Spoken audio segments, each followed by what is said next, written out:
My father didn't look at the ultrasound photo in my hand. He looked at his watch. I was 25, standing in the foyer of the only home I had ever known. Waiting for a parent. Instead, I got a businessman. He didn't ask if I was scared. He simply narrowed his eyes, assessed my stomach like a declining asset, and delivered the verdict that would haunt me for 7 years. You are a liability. The driveway of my parents' house in Westbrook Heights always felt less like an entrance to a home and more like a border crossing into a sovereign state. It was paved with slate tiles imported from Italy, framed by hedges trimmed with such geometric precision that they looked artificial, and silence hung over the entire property like a heavy velvet curtain. I drove my beat-up sedan up the incline, the engine sputtering slightly, a noise that always made my father flinch if he happened to be standing on the porch. I parked around the side, avoiding the main courtyard. My hands were shaking as I turned off the ignition. I reached into my purse and touched the glossy paper of the ultrasound photo, running my thumb over the grainy black and white shape that had just redefined my entire universe. 25 years old, a college degree I was barely using, a boyfriend I thought I loved, and now, a heartbeat inside me that sounded like a galloping horse. I took a breath, holding it until my lungs burned, then exhaled. I was ready. I was going to walk in there, sit my parents down, and tell them that their carefully curated life was about to get messy. I was going to tell them I was keeping it. I was going to tell them I needed help, just for a little while, until Evan and I figured out the logistics. But when I opened the heavy oak front door, the air in the foyer was already pressurized. My father, Graham Simmons, was standing by the base of the staircase. He was not wearing his usual casual evening attire. He was in a full suit, tie knotted tight against his throat, his posture rigid. He looked like he was about to fire a board member. I froze, the key still clutched in my hand. "Hi, Dad," I said, my voice sounding thin against the high ceilings. "I did not realize you had a meeting tonight. I do not have a meeting." "Lucy," he said. His voice was not loud. It was terrifyingly level. "I have a crisis management situation." My stomach turned over. Had something happened to the business? Simmons Ridge Development was his third child, the favorite one, the one that never disappointed him. "What is wrong?" I asked. Stepping further inside, he turned slowly, his eyes locking onto mine. There was no warmth in them. There was no fatherly recognition. There was only the cold, hard calculation of a man looking at a column of red ink. "We received a call," he said, "from Dr. Eris's office, a confirmation of an appointment."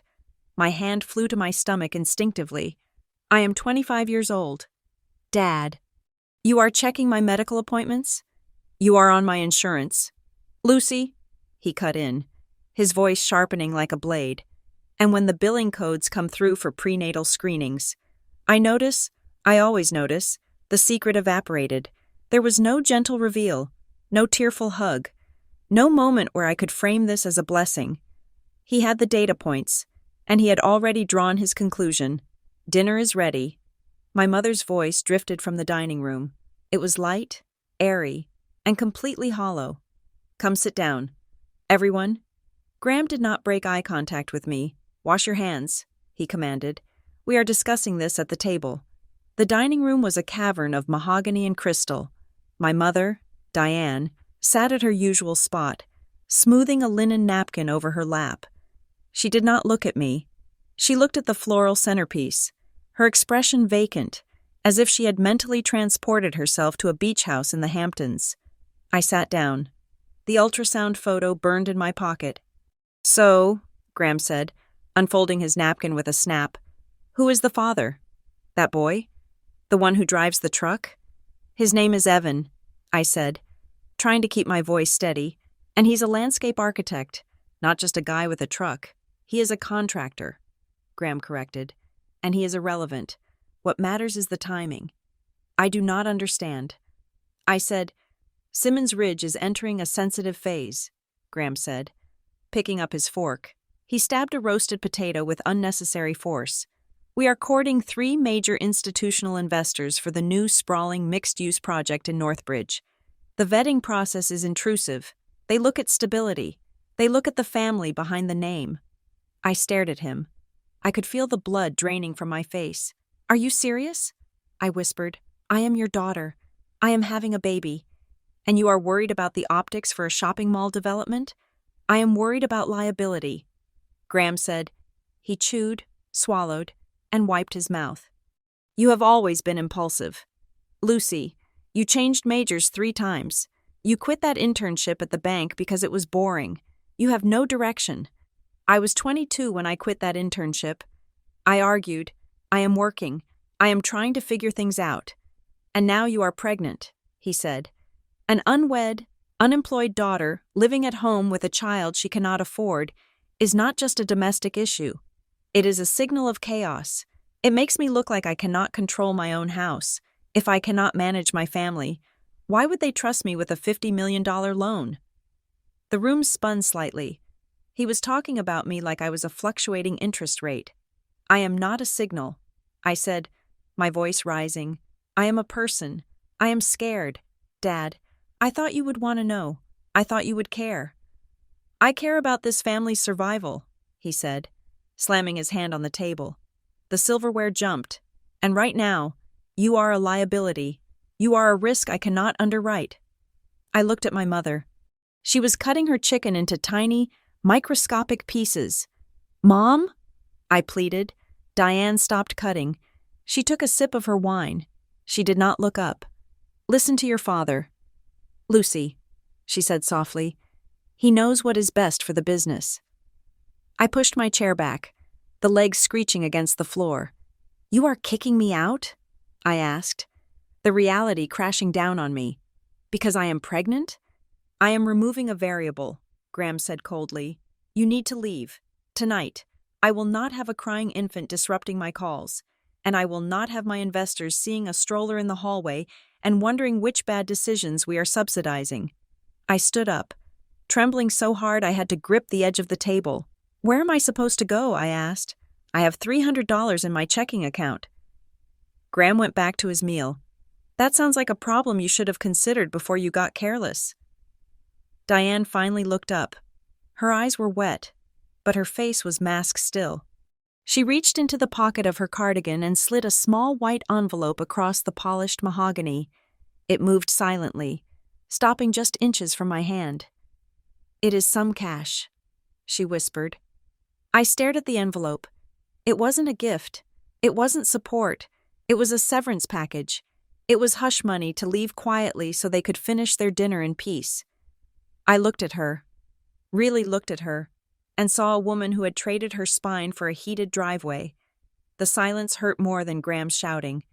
His anger was at least honest. Her silence was a betrayal. I grabbed the envelope. I didn't want to take it, but my hand moved on its own, guided by a primal instinct for survival. "I hate you," I said. It wasn't a scream. It was a statement of fact. Graham didn't even look up. "Close the door on your way out." I sat in my car at the end of the street, the engine idling in the darkness. The envelope sat on the passenger seat. I hadn't opened it, but I could tell by the thickness it was maybe $2,000. $2,000 to erase a daughter. I grabbed my phone, my fingers fumbling as I dialed Evan. I needed him. I needed his laugh, his calm, his promise that we were a team. He had been weird lately, distant, busy, but this was real. This changed everything. The phone didn't ring. It went straight to a click, and then a robotic voice I had never heard before. "The number you have dialed is not accepting calls at this time." I pulled the phone away from my ear and stared at it. I tried again. Same result. Panic, cold and sharp, pricked at the back of my neck. I opened my social media apps, navigating to his profile. User not found. I refreshed the page. User not found. He hadn't just broken up with me. He had erased me. He must have known. Had he sensed it? Had I hinted at it? Or was he just done with me for other reasons? And the timing was a cosmic joke? He vanished before I could even say the words "I am pregnant." I threw the phone onto the passenger seat. It bounced off the envelope of cash. I put the car in drive and just drove. I didn't know where I was going, only that I couldn't stay in Westbrook Heights. The manicured lawns felt like they were judging me. I drove until the houses got smaller, the lawns patchier. I crossed the town line into Redwood Falls. It was only 10 miles away, but it was a different tax bracket entirely. There were no slate driveways here, just asphalt and chain-link fences. I pulled into the parking lot behind a 24-hour grocery store. It was dark, smelling of wet cardboard and dumpster runoff. I turned off the engine. The silence that filled the car wasn't the heavy, expensive silence of my parents' house. It was the terrifying silence of being alone in the world. I reclined the driver's seat. The mechanism groaned. I curled onto my side, pulling my coat over me like a blanket. I can't do this. I whispered to the dashboard, I am not strong enough. But then I felt it again. That phantom sensation, the knowledge of the second heartbeat. I closed my eyes, forcing my breathing to slow down. One breath in, one breath out.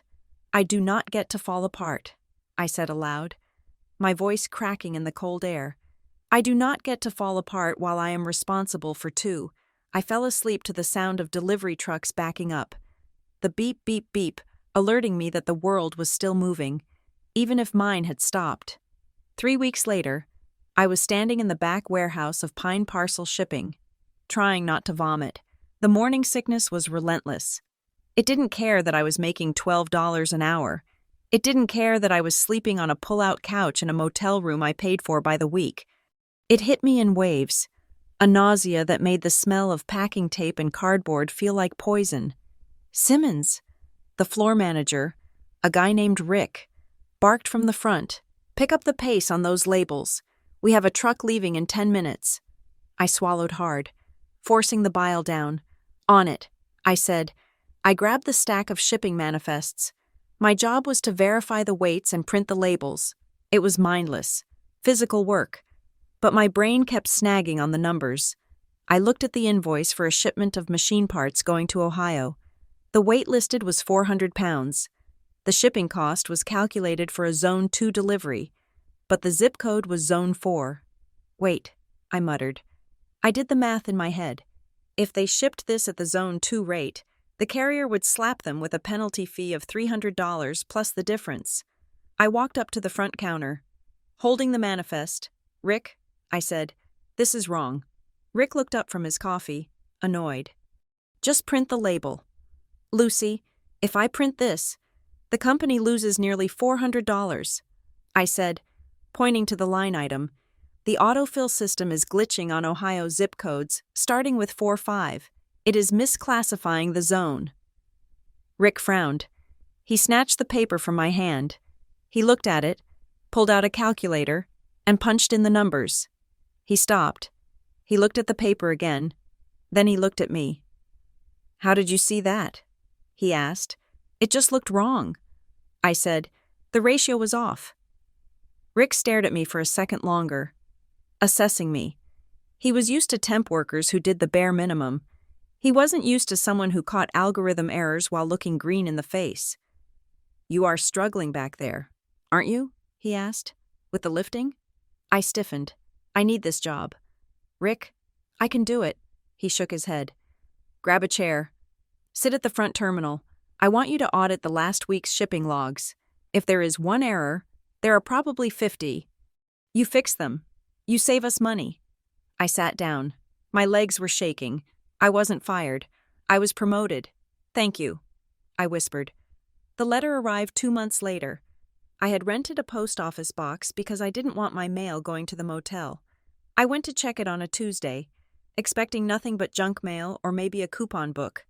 Instead, there was a thick envelope with the Simmons Ridge logo on the return address, but handwritten over it was my name in shaky blue ink. Miles, my younger brother. He was 21, still living at home, still trying to be the son Graham wanted him to be. He must have fished this out of the pile. I tore it open. Inside was another envelope, this one from Greystone Bank. "Dear Ms. Simmons, this letter serves as a formal notification regarding the credit facility number 8992-B associated with Simmons Ridge Development. As a supporting guarantor on the aforementioned facility, your credit profile has been flagged for. I stopped reading. The words swam in front of my eyes. Supporting guarantor. I sat on the floor of the post office lobby, oblivious to the people walking around me. I knew what a guarantor was. It was someone who promised to pay if the borrower didn't. But I had never signed anything for Simmons Ridge. I had never even been inside the corporate office. I pulled out my phone. My hands were trembling so hard I almost dropped it. I dialed my father's number.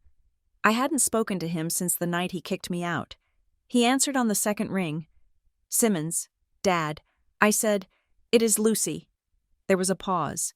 A long, heavy silence. I am in the middle of a site walk. "Lucy, make it quick. I got a letter." I said, my voice tight. "From Greystone Bank. It says I am a guarantor on a loan." Another pause. I could hear wind blowing in the receiver. Maybe the sound of construction machinery in the distance. "Oh, that," he said. "It is just paperwork." "Just paperwork?" I repeated, my voice rising. "Dad, it says I am liable. It says my name is on a credit facility. I never signed anything. We needed to restructure some asset classes to satisfy the underwriters." He said, his tone bored. "It required listing family holding interests. It is a technicality. It does not mean anything. You do not have any assets for them to take anyway. So you have nothing to worry about." "But why is my name on it?" I demanded. "Did you sign for me?" The wind crackled in the phone. "I handled what needed to be handled to keep the roof over your mother's head." He said coldly, "Stop being dramatic. It is a formality. It will be cycled off the books in a few quarters when the new capital comes in. But I have to go. Lucy, do not call this number during business hours again." The line went dead. He hadn't denied it.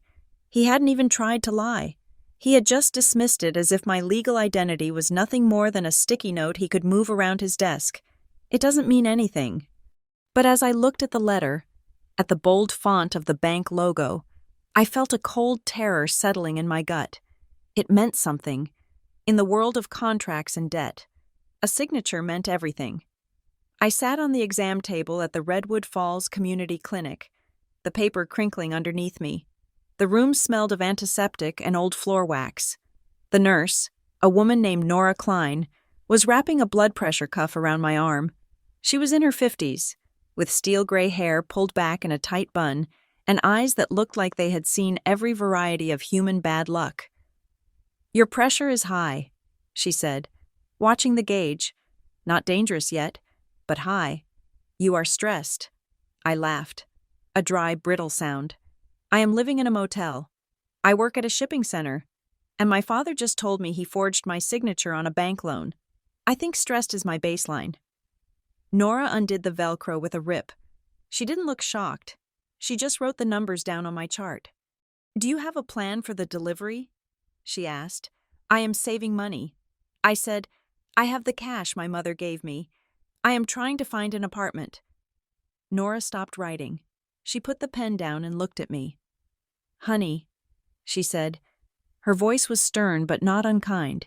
"You need WIC. You need Medicaid. And you need to apply for housing assistance." I shook my head. "No, I can do this. I do not want to be in the system." My father, he would say that makes me a failure. Nora leaned in, resting her hands on her knees. "Your father isn't here," she said. "And frankly, from what you just said, your father is the reason you are here." She reached over and took my hand. Her skin was rough, dry from washing it 100 times a day. "Stability isn't a luxury. Lucy," she said, "it is medical. That baby inside you feels your cortisol levels. You want to be a good mother? You swallow your pride, and you get the help that exists for people in your exact situation. You build a floor so you do not fall through the basement." I looked at her. I felt the tears pricking my eyes, hot and fast. "I am just so angry." I whispered, "Good," Nora said, picking up her pen again. "Anger is fuel, but you cannot burn it all at once. Save some for when the baby comes. You are going to need the energy." She tore a sheet off a prescription pad, but instead of medication, She wrote down a name and a phone number. "This is the caseworker for the County Housing Authority," she said. "Call her. Tell her Nora sent you. She can get you into a duplex. It is not the Ritz, but it has a locking door and a kitchen." I took the paper. I looked at the handwriting. Strong, slanted, decisive. "Thank you," I said. Nora nodded. "Do not thank me. Just eat more protein. You are looking thin." I walked out of the clinic into the bright, harsh sunlight of the Redwood Falls parking lot. I walked to my car, unlocked the door, and sat in the driver's seat. I looked at the piece of paper Nora had given me. Then I looked at the Greystone Bank letter, still sitting on the passenger seat. 2 pieces of paper. One was a trap, set by the man who was supposed to protect me. The other was a ladder, offered by a stranger. I put the bank letter in the glove compartment. I would deal with it later. I couldn't fight Graham Simmons today. I couldn't fight a bank today. I put my hand on my stomach. "I promise you," I whispered to the quiet space inside me, "I am going to build us a floor. And then, one day, I am going to buy the whole damn building." I picked up my phone and dialed the number Nora had given me. "Hello," I said when the woman answered. "My name is Lucy Simmons. I need help." It was the hardest admission I had ever made, and as I said it, I felt the first true weight of the anchor lifting. I wasn't drifting anymore. I was steering. I drove back to the motel. The sun setting behind the strip malls and gas stations. The world looked different now. It wasn't friendly, but it was navigable. I had a job where I was useful. I had a nurse who saw me. I had a brother who, despite his fear, had sent me a warning, and I had a secret. My father thought I was a liability. He thought I was a line item to be erased, a cost to be cut.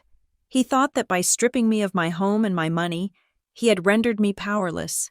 He was wrong. He hadn't made me powerless. He had made me lean. He had stripped away the softness of Westbrook Heights and left only the hard, calculating bone underneath. I pulled into the motel parking lot. I turned off the car. "I am not a liability." I said to the rearview mirror, "I am an investment, and the return is going to be hell to pay." I got out of the car and walked toward room 114, ready to rest. Tomorrow. I had numbers to crunch. The labor lasted for 18 hours. It was a physical dismantling of everything I thought I knew about pain, followed by a reconstruction of everything I thought I knew about love. When the nurse placed her on my chest, slippery and squalling, the world narrowed down to the size of a swaddle blanket. She was 7 pounds, 4 ounces. She had a tuft of dark hair that stuck up in a defiant spike, and when she opened her eyes, they were a murky, deep blue that seemed to hold the secrets of the universe. I named her Maisie. It was a soft name, a safe name. It sounded like sunlight on a porch swing, far away from marble foyers and balance sheets. But the silence in the recovery room was deafening. Most new mothers in the ward had a parade of visitors. I heard laughter through the thin walls, the pop of champagne corks, the hushed cooing of grandmothers. In my room, there was only the hum of the HVAC system and the rhythmic breathing of my daughter. I sat on the edge of the bed, wincing as I shifted my weight, and picked up my phone.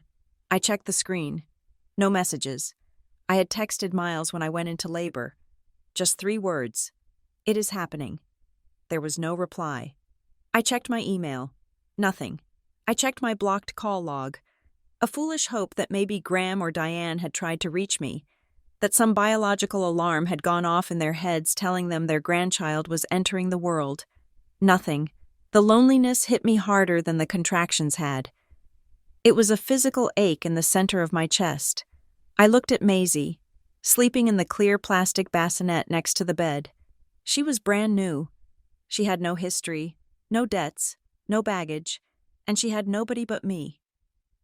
I reached through the plastic and touched her tiny hand. Her fingers curled around my index finger with a grip that was shockingly strong. "It is just us, Maisie," I whispered, my voice thick with exhaustion. "But I promise you, that is going to be enough." We moved into the duplex 3 days later. It was on the south side of Redwood Falls. A neighborhood of small, boxy houses with chain-link fences and tricycles in the driveways. The duplex belonged to Mrs. Ruth Calder, a retired accountant who lived in the other half. Ruth was not the warm, cookie-baking grandmother type. She was a woman of angles and efficiency.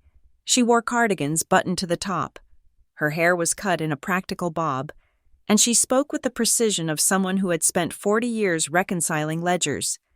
Rent is due on the 1st. She had told me when I signed the lease. If the 1st falls on a Sunday, it is due on the Monday. I do not like noise after 10 at night, but I understand babies cry. If she cries for more than an hour, check her temperature. If she does not have a fever, walk her. She wasn't cuddly, but she was steady, and after the chaotic ejection from my family home, steady felt like a luxury.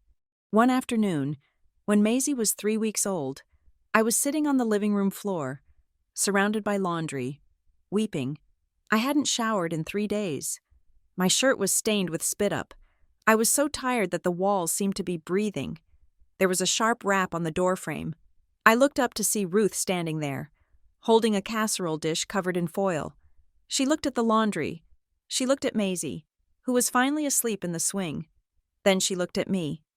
"Go shower," she said. I wiped my eyes. "I can't. She might wake up. I have ears." "Lucy," Ruth said, setting the casserole on the small dining table. "If she wakes up, I will pick her up. I raised 3 of them. I haven't dropped one yet. Go. The water pressure is better if you do not run the dishwasher at the same time." I stared at her. It wasn't an offer of emotional support. It was a logistical solution. "Thank you," I whispered. "Do not thank me," she said, pulling a magazine out of her pocket and sitting in my armchair. "Just wash your hair. You look like a grease trap." I stood under the hot water for 20 minutes, crying until the tears mixed with the spray. When I came out, clean and wearing fresh clothes, Ruth was rocking Maisie, who was wide awake and looking up at her. Ruth wasn't cooing. She was talking to the baby like she was an adult. Compound interest is the 8th wonder of the world.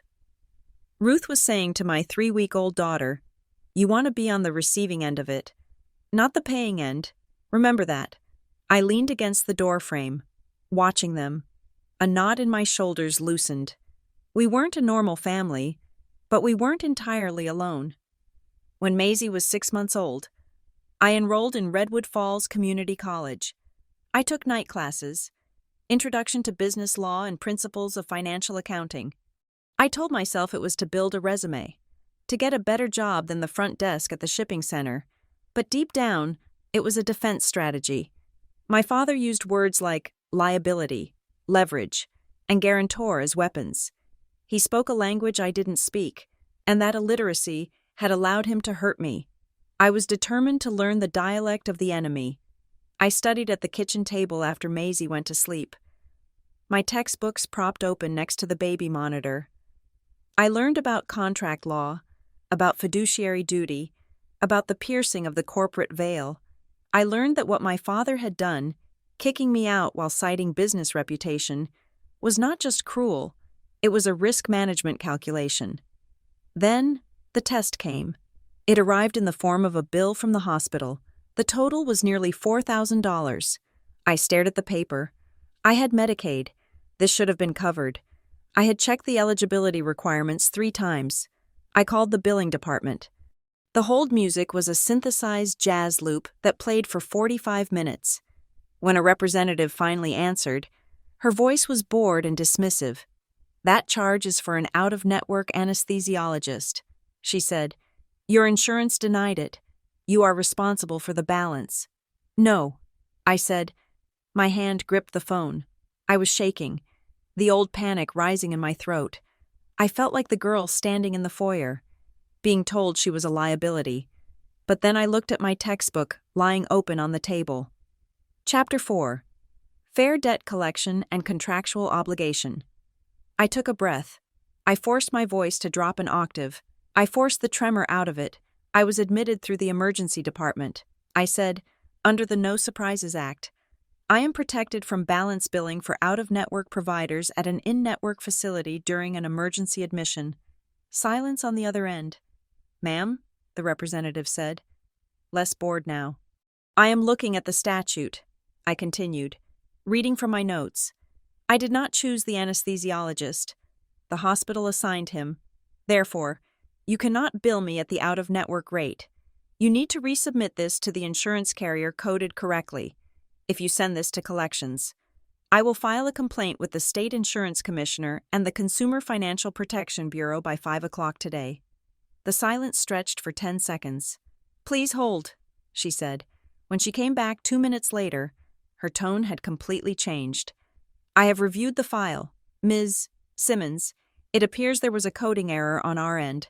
We will adjust the balance to 0 and resubmit. You can disregard the statement." I hung up the phone. My heart was pounding. But not from fear. It was pounding from adrenaline. I had won. I wasn't just a single mom scraping by. I was someone who could read the fine print. I looked at Maisie, who was banging a plastic spoon against her high chair. "I am going to get good at this," I told her. A week later, there was a knock at the door that didn't sound like Ruth. It was hesitant, barely audible. I opened it to find Miles standing on the porch. He looked older than 22. He was wearing a polo shirt that looked expensive but wrinkled, and his eyes were darting around the neighborhood like he expected someone to jump out and mug him. He was holding a large, fancy gift bag. "Hey, Lucy," he said. "Miles," I breathed. I pulled him inside quickly, checking the street. I didn't know why I was checking. It wasn't like Graham was going to be lurking in the bushes, but paranoia was a habit now. He stood in my small living room, looking out of place among the thrift store furniture and the scattered toys. "I can't stay long," he said. "I told Dad I was going to the gym." He held out the bag. "Mom wanted you to have this," he said. I took the bag. Inside were packs of diapers, expensive baby lotion, and a soft, cashmere blanket. "Mom sent this?" I asked, feeling a treacherous spark of hope. "Did she say anything? Did she ask about Maisie?" Miles looked down at his shoes. He shifted his weight. "She knows I came," he said. "She nodded when I said I was going. That is basically permission." I looked at him. I knew my mother. A nod wasn't a message. A nod was plausible deniability. "You bought this stuff, didn't you, Miles?" I asked. He shrugged, his face turning pink. "I used the emergency credit card. Technically, Dad paid for it." I let out a short laugh. It wasn't funny, but it was perfect.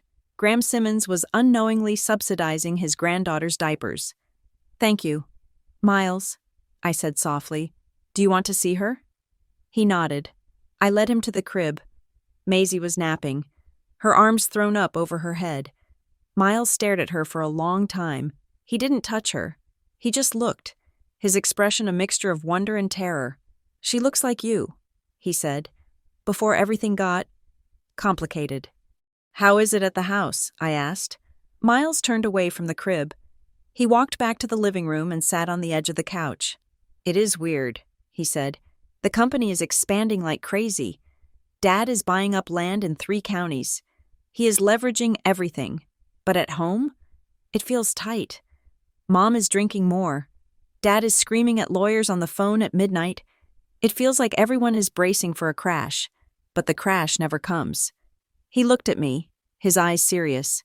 "He mentions you sometimes," Miles said, "not by name, but when he is ranting about loyalty, he uses you as the example of what happens when you don't fall in line."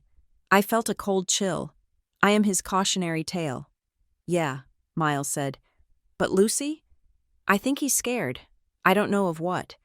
But the way he is moving money around, it is frantic." He stood up. "I have to go. If I am late, he starts asking questions." He hugged me. It was a quick, stiff hug, but it was real. "You are doing okay, right?" he asked, looking around the small room. "I am doing better than okay." "Miles," I said, "I am free." The freedom felt fragile, though. And a month later, it cracked. I received an email on my phone while I was at work. I had been promoted to a billing coordinator role at Pine Parcel. mostly because I had annoyed Rick into realizing I was overqualified for packing boxes. The email was from a sender I didn't recognize. Holloway Capital Services. Subject: Verification of guarantor identity. Important. I opened it, assuming it was spam. Dear Ms. Simmons, we are conducting a routine audit of the collateral files for the Marrowgate Mezzanine Tranche B facility. We require you to confirm your current residential address for service of process, as the address on file, 14 Ridgeview Lane, appears to be outdated. Please call our compliance officer at the number below. My stomach dropped. 14 Ridgeview Lane was my parents' house. I walked out to the loading dock for privacy. My hands were shaking as I dialed the number. Holloway Capital. A man answered. This is Lucy Simmons. I said, I received an email. Ah, yes, Ms. Simmons, the man said. His voice was brisk, professional. We just need to update your contact info. We have you listed as the primary guarantor for the unsecured portion of the Simmons Ridge expansion loan. Dated October 14th, 2 years ago. I froze. October 14th. That was the month after I was kicked out. That was the month I was sleeping in my car and learning how to apply for food stamps. I did not sign that. I said, I felt the blood rushing in my ears. I have never heard of Marrowgate. The man sighed. A sound of patronizing patience. Ms. Simmons, we have a notarized signature packet. We have a copy of your driver's license. We have your social security number. He read off the last 4 digits. They were correct. How do you have that? I whispered. It was provided in the closing binder. He said, Look, if you want to dispute the debt, you can file a claim. But I'm just trying to update the address, so you receive the quarterly statements. If you refuse to provide it, we will just use the last known address, which means you might miss a default notice. You do not want to miss a default notice. I hung up. I didn't scream. I didn't cry. I went back to my desk, sat down, and logged onto a credit monitoring site. I paid the $20 for a full 3-bureau report. I waited for the loading bar to fill, my heart hammering against my ribs like a trapped bird. The report popped up. It was a horror show. There were 6 inquiries in the last 3 years. There were trade lines I had never opened. A Simmons Ridge/Greystone facility, a Marrowgate funding loan, a personal line of credit with a regional bank. Total exposure, undetermined. But the principal amounts listed in the inquiries were in the millions. I looked at the dates. Every single one of them was after I had left. He hadn't just used my name while I was living there. He had waited until I was gone, until I was invisible, and then he had used my identity as a structural beam to prop up his empire. He had stolen my financial future because he knew I didn't have the resources to check. He thought I was too busy surviving to notice he was burying me. I printed the report. The pages were still warm when I held them. I stared at the wall of the shipping office. I could go to the police. I could go to the district attorney. I could blow his life apart. But then I thought about what Adrian Locke, the professor in my business law class, had said last week. Justice is expensive. The law favors the party with the deepest pockets and the most time. If I sued him now, he would bury me in legal motions. He would claim I signed them before I left. He would claim I was lying to extort money. He had a team of lawyers on retainer. I had a leased duplex and a toddler. He would crush me. And in the process, he would drag Maisie into the chaos I had fought so hard to escape. I looked at the report again. I'm not going to fight you today. Graham, I thought. I opened my drawer and took out a plain manila folder. I put the credit report inside. I printed the email from Holloway and put that inside too. I found the letter from Greystone Bank that I had kept in my glove compartment for 2 years and added it to the stack. I took a black marker and wrote on the tab, "The truth." I wasn't going to sue him, not yet. I was going to let him think he got away with it. I was going to let him build his tower higher and higher, using my name as the foundation. And while he built, I would watch. I would document. I would wait. 7 years is a long time in a life. But in a revenge story, it is just the incubation period. Those 7 years were not dramatic. They were made of alarm clocks and packed lunches, of flu seasons and parent-teacher conferences. They were the slow, hard climb of respectability. I left the shipping center and got a job as an administrative assistant at Redwood Logistics Group. Within 2 years, I was a junior analyst. 2 years after that, I was the contracts coordinator. I discovered that the brain my father had dismissed as impulsive was actually a machine for pattern recognition. I could look at a 50-page supply chain contract and spot the liability loop instantly. I could see where the language was soft, where the leverage was hidden. My boss, a gruff woman named Sarah, told me once, "You read contracts like you are looking for a trapdoor." I am. I had replied, "At home." Life was quiet. Maisie grew from a baby into a toddler, then into a bright, observant 7-year-old. She had my dark hair and her grandfather's intense focus. Though I prayed she would never have his heart, we had routines. Tuesday was taco night. Friday we watched a movie. Sunday we went to the park. I raised her with the opposite of what I had known. I didn't raise her to be an image. I raised her to be a person. When she spilled juice, I didn't yell about the carpet. I handed her a towel and taught her how to clean it up. When she cried, I didn't call her a liability. I held her until she was done. We were safe. We were happy. But the folder in my lockbox grew thicker. Every 6 months. I pulled my credit report. Every 6 months. I saw the ghost of my father's business moving through my financial veins. He was still cycling debt, refinancing, moving the shell game around. I never called him. I never signaled that I knew. Then came Maisie's 7th birthday. It was a Saturday. We had a small party in the backyard of the duplex. Ruth made cupcakes. Maisie was running through the sprinkler, screaming with joy. The mailman walked up the driveway and handed me a stack of envelopes. Bill, flyer, and then a heavy cream-colored envelope with gold foil stamping. I froze. The texture of the paper transported me instantly back to Westbrook Heights. It was the kind of stationery my mother used for her dinner parties. I looked at the address label. It wasn't handwritten. It was printed. Lucy Simmons, authorized contact 1422 Elm Street, Unit B, Redwood Falls, California. He knew where I lived. Of course he knew, if he was using my credit. He had my address updates. I tore it open. It was an invitation to the annual Westbrook Charity Gala, hosted by Simmons Ridge Development, celebrating 30 years of community building. I stared at the glossy card. Why send this to me? Was it an olive branch? A mistake? Then I saw the small print at the bottom. As a key stakeholder in the Simmons Ridge Guarantor Group, your presence is requested for the donor recognition ceremony. I felt a laugh bubble up in my throat. A dark, dangerous sound. He wasn't inviting his daughter. He wasn't inviting the mother of his grandchild. He was inviting an authorized contact. He was inviting a signature. He had become so arrogant, so convinced of his own narrative, that he had forgotten I was a human being who might object to being used as a prop. Or maybe he thought that after 7 years of silence. I was broken enough to be flattered. I looked up. Maisie was laughing, shaking wet hair out of her eyes. She was 7 years old, the same age I was when I first realized my father loved his business more than he loved me.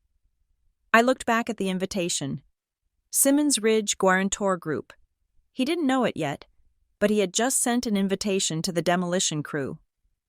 I walked into the house, opened the lockbox, and dropped the invitation into the truth folder. "It is time," I whispered. The air in the offices of Northbridge Recovery Partners always smelled the same, like espresso and printer toner, the scent of high-stakes friction. I was 32 years old, and I had spent the last 5 years turning myself into a weapon of analysis. My official title was Senior Risk Assessment Officer.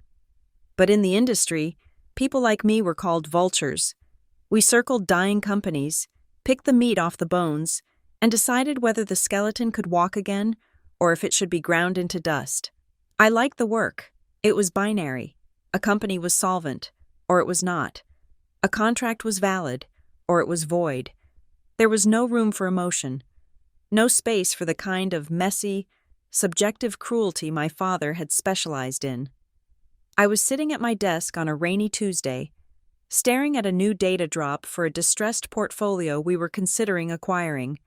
The file was codenamed Project Anchor.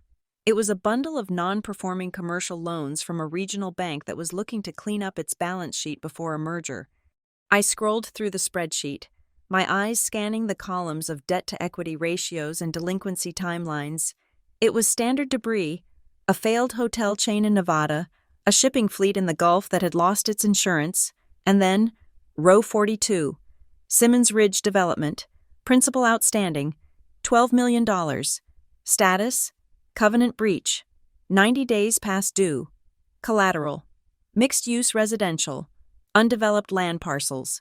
Personal guarantees, the world stopped, the hum of the trading floor, the ringing phones, the rain against the glass. It all vanished into a high-pitched whine in my ears. I took a breath, then another. I forced my hand to release the mouse, which I was gripping hard enough to crack the plastic. Simmons Ridge, my father's kingdom, the empire that was more important than his daughter, the reputation that was worth more than my safety. It was failing.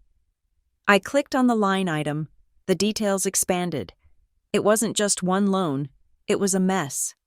The debt was fragmented, split between the originating bank, Greystone, and a secondary private credit firm called Marrowgate Funding. The notes indicated that Simmons Ridge had violated its liquidity covenants 3 months ago. They were bleeding cash. They were drowning in leverage. And now, the sharks were circling. I was one of the sharks. Nice catch on the logistics audit last week. Lucy, I jumped.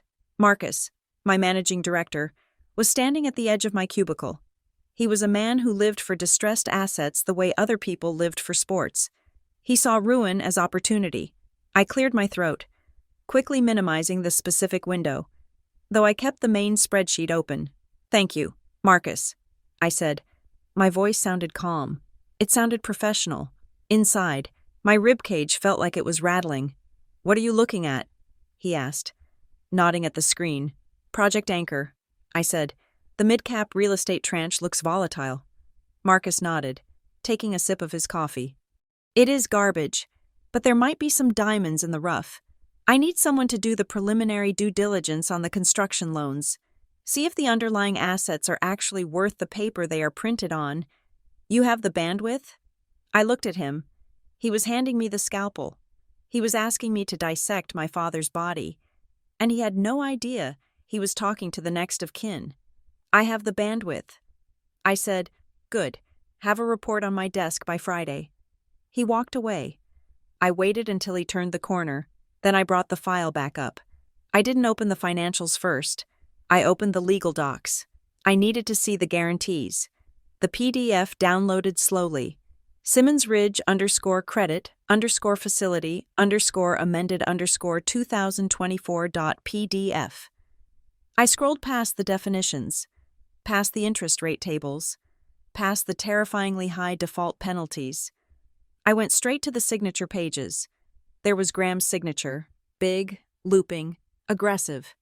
It looked exactly the way it had looked on my report cards, on the checks he used to hand me for school supplies without making eye contact. And there, right below it, was the block for the supporting guarantor, Lucy Simmons, and a signature.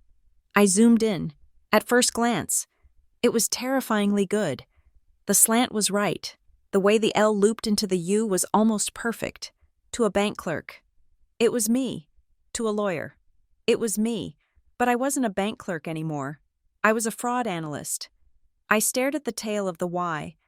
When I write my name, I lift the pen slightly at the apex of the Y before coming down for the loop. It is a microscopic hesitation, a muscle memory tic I have had since 3rd grade. This signature didn't have the lift. The line was heavy, consistent, dragged with a steady pressure that suggested someone was tracing, or someone had practiced the motion until it was smooth but soulless. It wasn't my hand. I felt a cold flush of rage, not the hot, tearful anger of a 25-year-old, but the freezing, absolute zero of a professional who has found the smoking gun. I kept scrolling. Attached to the loan modification was a document titled Letter of Continued Support. I opened it. To the credit committee at Greystone Bank. As a stakeholder and guarantor, I want to reaffirm my commitment to the vision of Simmons Ridge. Our family stands united behind this expansion. We understand the market headwinds, but our resolve to honor our obligations is absolute. I am proud to leverage my personal standing to ensure the longevity of this firm. Sincerely, Lucy Simmons. I read it twice. Our family stands united. I am proud. I had never written those words. I had never felt those words. I closed my eyes. I pictured my father sitting in his study, dictating this letter to his secretary, or maybe writing it himself. He had constructed a fictional version of me, a loyal, obedient daughter who was proud to be financial collateral, while the real version of me was counting coupons in a duplex and explaining to my daughter why Grandpa never visited. He had stolen my voice to borrow money. I printed the documents. I walked to the shredder, not to destroy them, but to stand near the noise so no one would hear me breathing. I needed more. I went back to my desk and pulled the full file on the secondary lender. Marrowgate Funding. Greystone was a standard bank. They were lazy, but usually lawful. Marrowgate was different. They were a shadow lender, high interest, aggressive terms, the kind of place you went when the real bank said no. Why was Graham Simmons, the king of Westbrook Heights, borrowing from a chop shop like Marrowgate? I dug into the covenant terms. Marrowgate held the mezzanine debt. That meant if Simmons Ridge defaulted, Marrowgate didn't just get the property. They had the right to convert their debt into equity. They could take the company, and they were aggressive. The file showed they had already issued a notice of acceleration. They weren't trying to work it out. They were trying to foreclose. I needed to see the legal correspondence. I scheduled a meeting with the external counsel handling the diligence for Northbridge. The firm was Mercer Wren, LLP. The attorney assigned to the file was named Adrian Locke. The conference room at Mercer Wren was all glass and chrome, overlooking the city skyline. It was designed to make you feel powerful, or small, depending on which side of the table you sat on. Adrian Locke was already there. He was younger than I expected, maybe 38 or 40. He wasn't wearing the standard, I charge $1,000 an hour power suit. He was wearing a charcoal shirt with the sleeves rolled up, and he looked tired, not sleepy tired, but soul tired. "Ms. Simmons," he said, standing up. He didn't smile, but his handshake was firm. "Thanks for coming over. Northbridge usually just sends an email. I like to see the physicals." I said, sitting down. "Digital scans can hide things." Adrian looked at me. His eyes were a sharp, clear hazel, and they held a startling amount of intelligence. "What are you looking for?" he asked. "The guarantor structure." I said, "It seems heavy." He nodded, sliding a thick binder across the table. "It is. The primary borrower is over-leveraged. The bank wanted safety, so they cast a wide net. Personal guarantees from the CEO, the wife, and the daughter." He watched me as I opened the binder. I wasn't just flipping pages. I was hunting. I found the original ink signature page. Seeing it in person was different than the PDF. The ink on my name looked fresh. Even though it was dated 3 years ago, it looked deliberate. I ran my finger over the paper, not touching the ink, but feeling the indentation. Heavy hand. I murmured. Adrian was watching me. He wasn't looking at the binder. He was looking at my face. "Ms. Simmons?" he asked. I looked up. "You have the same last name," he said, "as the borrower. It is a common name." I said, "Not in this context," he said softly. "And you reacted to that signature page. You didn't just read it, you inspected it." I froze. I had been careful. I had been professional. But I had underestimated him. I closed the binder. "Is that a legal observation?" "Mr. Locke? It is a human one," he said.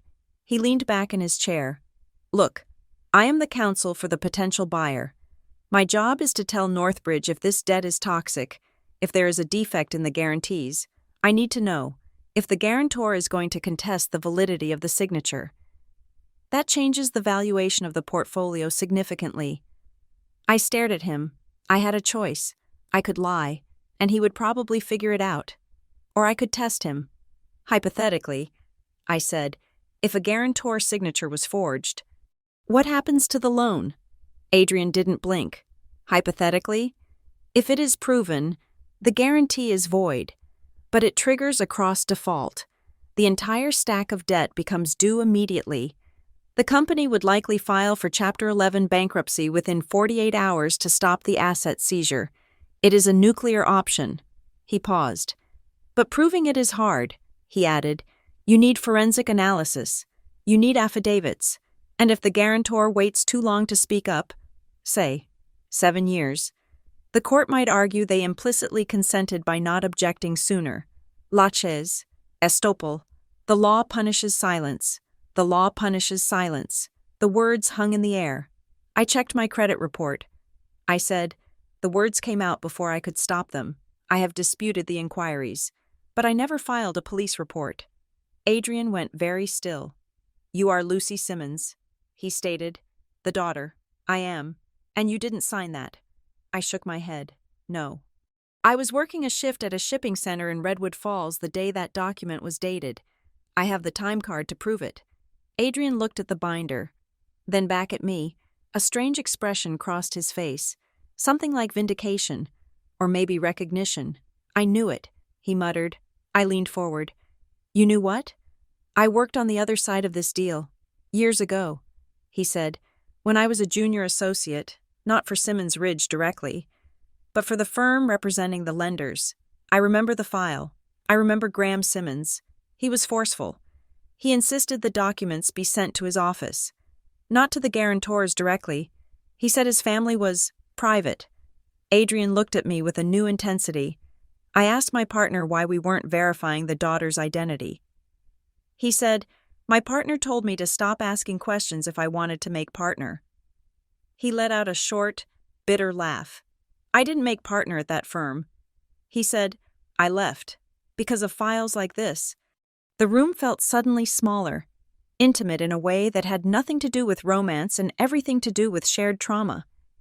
We were two people who had seen the same crime from different angles. So, I asked, what do I do? Adrian leaned forward, his voice dropping. You have to be careful. Lucy, if you scream fraud now, while Northbridge is just looking, the deal collapses. The debt goes back to the open market. Marrowgate will accelerate. They will strip the company for parts before you can even get a court date. Your father will lose everything. But you won't get justice. You will just get wreckage. What is the alternative? I asked. You buy the debt, he said.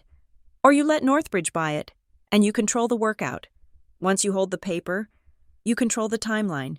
You can force the audit. You can demand the verification. You become the creditor, and the creditor sets the rules. I looked at the binder. I can't let Northbridge own it. I said, if they own it, they will just restructure it for profit. They won't care about the truth. They will cut a deal with Graham to keep the cash flow moving. Adrian nodded. You are right. Marcus would settle with your father in a heartbeat if the numbers worked. Then I have to own it, I said. Adrian raised an eyebrow. That is expensive. I have been saving, I said, and I know how to structure a bid, but I need to know who I am fighting. Tell me about Marrowgate. Adrian hesitated. Then he opened his laptop. Marrowgate is a special situations fund, he said. They specialize in loan-to-own strategies. They lend to distressed companies hoping they will default so they can take the equity. They are predatory. He turned the screen toward me. Here is their filing. I looked at the list of officers. It was a maze of LLCs and shell companies. But then I saw a list of consultants attached to the latest SEC filing. Consultant. E. Hale Associates. My heart hammered against my ribs. E. Hale. Evan Hale. It couldn't be. It was too common a name. Click on it, I said. Adrian clicked. The bio expanded. Evan Hale. Senior Distressed Asset Consultant. Formerly of Westbrook Capital. Specializing in family-owned real estate restructuring. There was a photo. It was him. He looked older. His jaw was heavier. His eyes harder. He was wearing a suit that cost more than my car. But it was Evan. The boy who had blocked my number. The boy who had vanished while I was sleeping in a car. He hadn't vanished. He had crossed the street. He was working for Marrowgate. He was a consultant for the very firm that was trying to devour my father's company. My mind raced, connecting dots I hadn't even known existed. Evan knew the internal dynamics of the Simmons family. He knew Graham's ego. He knew the weak spots. Had he targeted my father? Had he used his knowledge of the family to help Marrowgate structure a loan designed to fail? The betrayal wasn't just personal anymore. It was industrial. I felt sick, but the sickness was quickly replaced by a cold. Crystalline clarity. They are all in on it, I whispered. Graham used me. Evan targeted him, and I'm the only one who knows the whole story. I stood up. I need to make a call. Adrian. To who? To my boss. I am going to make a bid. I walked back to Northbridge in the rain, not feeling the water. I marched straight into Marcus's office. He was on the phone, but he waved me in. He hung up and looked at me. You have that look. Simmons, he said, the one that says you found a body or a gold mine, both. I said, I sat down. I want the Simmons Ridge paper. Marcus. He laughed. We are looking at it. Lucy. That is why you are doing the diligence. No, I said, I want it, personally. Marcus stopped laughing. He studied me. Explain. The portfolio is toxic. I said, the fraud risk on the guarantees is high. The litigation exposure is massive. Northbridge shouldn't touch the main facility. It is too messy for the main fund's risk profile. I paused, speaking the language he understood. But the upside on the underlying land value is massive if you can navigate the legal swamp. I know this asset. I know the players. I want to form a special purpose entity and bid on the Marrowgate tranche. I want Northbridge to backstop the senior debt. But I want the controlling interest in the mezzanine piece. Marcus narrowed his eyes. Why? He asked. Why put your own money into a burning building? Because I know where the fire exits are. I lied. And because I think the market has mispriced the land in Westbrook Heights by about 40%. It is an arbitrage play. Marcus tapped his pen on the desk. He didn't know about my father. He didn't know about Evan. He just saw a hungry analyst spotting an edge. He respected hunger. If you bid through an SPE, you indemnify Northbridge against the legal blowback? He asked. 100%, I said. And you put up your own capital for the equity slice? Every dime I have, I said. Marcus grinned. He looked like a wolf who had just seen a pup bare its teeth. All right, Simmons, if you want to gamble your savings on a pile of dirt in the suburbs, I won't stop you. But you use outside counsel. I don't want Mercer Wren billing us for your side project. I already have counsel. I said. That night, I sat at my kitchen table in the duplex. Maisie was asleep in the next room. The house was quiet. I had the incorporation documents open on my laptop. Name of LLC. I hesitated. I could have named it anything. Redwood Capital, Simmons Holdings. But I wanted a name that meant something to me.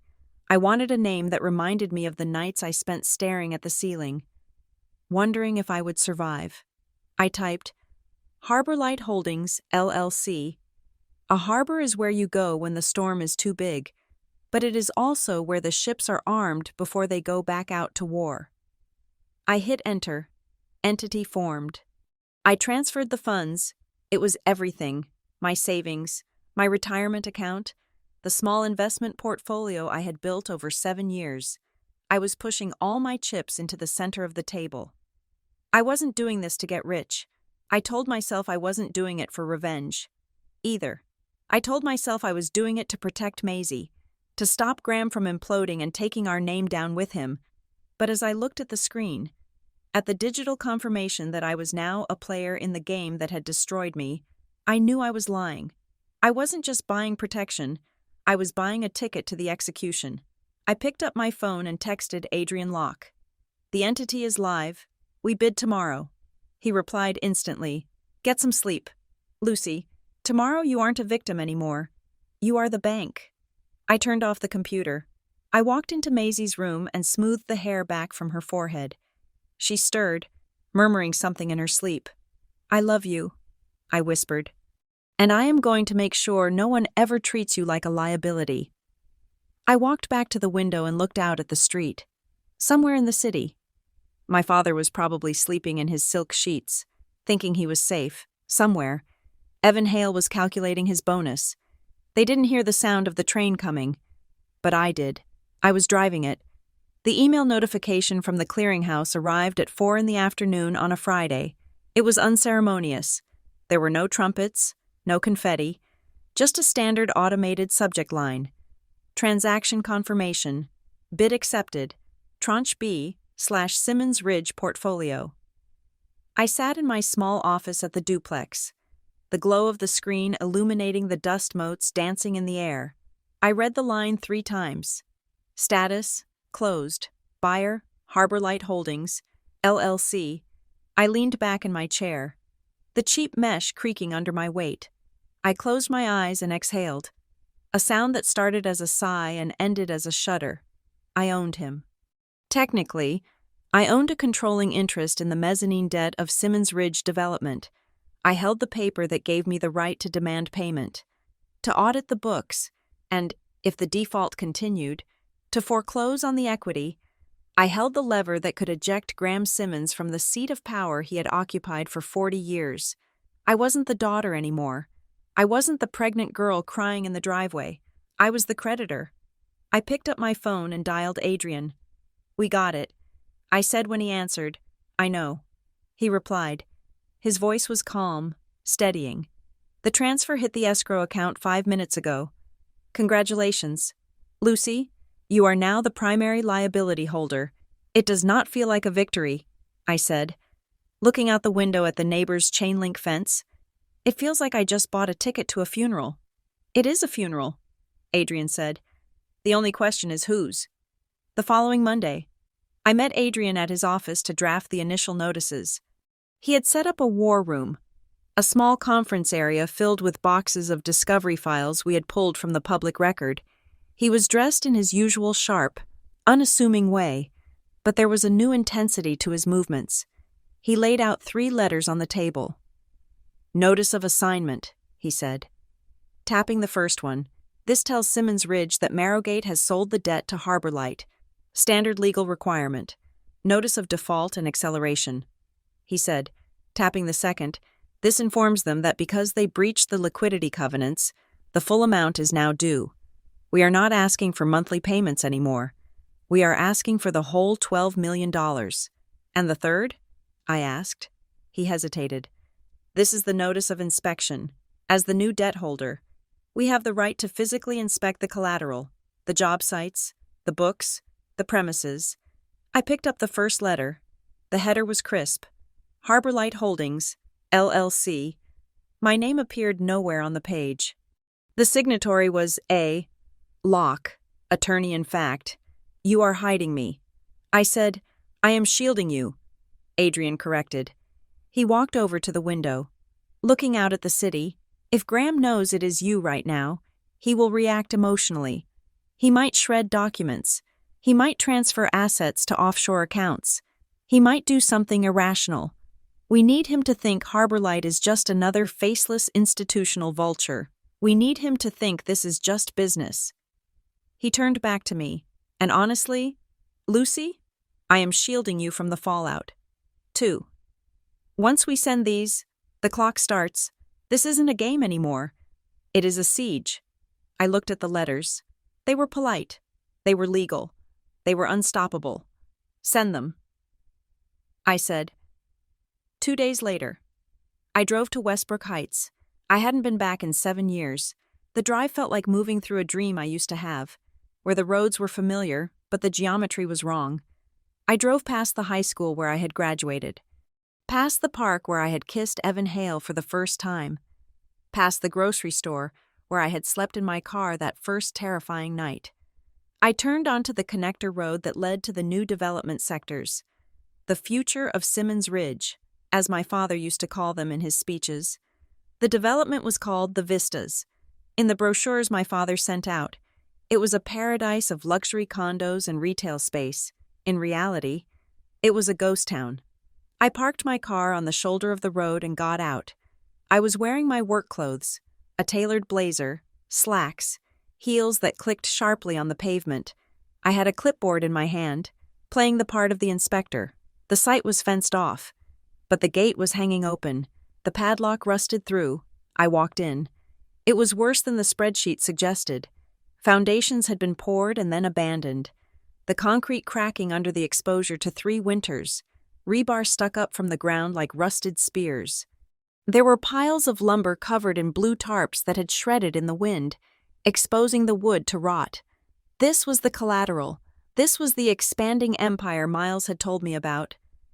It wasn't expansion, it was wreckage. I walked toward a half-finished structure that looked like it was meant to be the clubhouse. The windows were empty holes. Graffiti was scrawled on the Tyvek wrap. "Rich guys suck." I stood in what would have been the lobby. The floor was dirt. This is what he sacrificed me for. I thought he had traded his daughter, his grandchild, his integrity, for this, for a pile of rotting wood and a dream that didn't pencil out. It wasn't grand.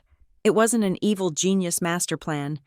It was just incompetence and ego, stacked on top of each other until they collapsed. I took photos with my phone. I noted the lack of security, the safety hazards, the obvious code violations. Every photo was evidence that the collateral was being mismanaged. Every photo was a nail in the coffin of his arguments. I heard a car crunching on gravel behind me. My heart spiked. Had he found me? I turned. It was a black sedan, but not my father's. It was a generic rideshare. The back door opened, and Miles stepped out. He looked terrified. He was looking over his shoulder, checking the empty road. "Lucy?" he hissed. "What are you doing here? If Dad sees your car..." "He won't." I said, keeping my voice steady, "I am just inspecting the property." "Miles, you are what?" He hurried over to me, stepping over a puddle of muddy water. He looked thin, his face drawn. He was 29 now, but he looked like a teenager who had been grounded for life. "I told you to meet me at the coffee shop," he said. "I wanted to see it." I said, I gestured to the ruin around us. "This is the big project? The one that is going to save the company?" Miles looked at the half-built clubhouse. He rubbed the back of his neck. "It is stalled," he muttered. "We are waiting on permit renewals." That is what he tells the investors. "And what is the truth?" I asked. "We are out of cash," Miles whispered. "We have been out of cash for 18 months. He is paying the interest on the construction loans with the draws from the operating lines. He is robbing Peter to pay Paul. But Peter is broke too." He looked at me, his eyes pleading. "Why are you asking? Lucy, you got out. Why are you poking at it?" "Because I am buying the debt." "Miles," I said. He froze. "What?" "I bought the Marrowgate position." I said, "I am the lender now." Miles stared at me, his mouth opened, then closed. He looked at the clipboard in my hand, then at the confident set of my shoulders. He realized, perhaps for the first time, that I wasn't his big sister anymore. I was a force of nature. "Oh my God," he whispered. "You are Harbor Light?" I nodded. He started to laugh. It was a hysterical, breathless sound. "He has been screaming about Harbor Light for 2 days," Miles said. "He says they are predatory scum. He says he is going to sue them into oblivion." "He can't." I said, "The contracts are ironclad." Miles stopped laughing. He looked at the ground. "You know what this is going to do to him, right? It will kill him. This company is the only thing he thinks is real." I looked at the rotting lumber. "It isn't real. Miles, it is a shell game, and it is time to stop playing." We went to a coffee shop 2 towns over, a place where no one from Westbrook Heights would ever be caught dead. Miles drank his black coffee like it was medicine. "How is Mom?" I asked. "She is fading." Miles said, "She spends most of her time in the sunroom. She drinks white wine from noon until she goes to sleep. She doesn't ask questions. She just signs whatever Dad puts in front of her. Does she know about me? About Maisie?" Miles shook his head. "I don't think she lets herself know. If she acknowledges you exist, she has to acknowledge what they did. And she can't handle that." I felt a surge of pity. followed instantly by a wave of cold anger. "I need to see her." I said, "No," Miles said immediately. "Dad watches the security cameras on the driveway. If you show up, I know where the blind spot is."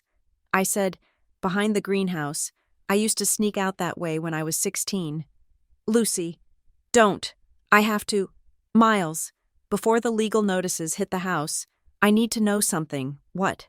"I need to know if she just watched it happen, or if she helped him hold the knife." I parked 3 streets away and walked through the woods that bordered the estate. I knew these woods. I knew every root and stone. I had run through them crying, laughing, hiding.